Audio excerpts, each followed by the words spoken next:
আসসালামু আলাইকুম। নিজের বাড়ি আর পরের বাড়ি আর শ্বশুর বাড়ি আর যে কোনো বাড়ি হোক না কেন, বাড়ি ঘরে ছাগল মাগল জব করার দায়িত্ব আসলে আমার ঘাড়েই পড়ে। আমি দায়িত্ব নিছি পশুদেরকে বধ করা। তো এই পশুদেরকে বধ করার মধ্যে আজকে একটা ছাগল জব করলাম। ছাগলটা আকিকার জন্য আসলে আনা হয়েছিল।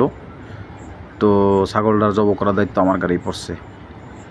ছাগল মাগল জব করতে মায়া লাগে আসলে, কিন্তু কী করবো, আল্লাহ একটা নিয়ম দিছে আমাদের রহমতের জন্য, আমাদের খাওয়ানোর জন্য, আমাদের ভালোর জন্য তো দিছে। যার কারণে ভাই মনে একটু কষ্ট লাগলেও জব টব করতে হয় মাঝে মাঝে। মুরগি গরুও আমি জব করি, আমার বাড়ি মুরগি জব করি, গরু জব করি, হাঁস জব করি, কবুতর জব করি, অনেক কিছুই জব করি। আস্তে আস্তে দিন বেতা জিন পায় না আমার, সাবধানে ই করেন, এত বোবা যাত্রে সাবধানে ধরবেন। যাই হোক, তো এই যে আমরা ছাগলটার এইমাত্র শোয়াই দিলাম। এখন এটারে আল্লাহর নামে জব দিমু। এটা আকিকার নিয়েতে, শালার মেয়ে হয়েছে অনেক দিন পর, তো আকিকার নিয়েতে এটার আর কি আমরা জব করতেছি।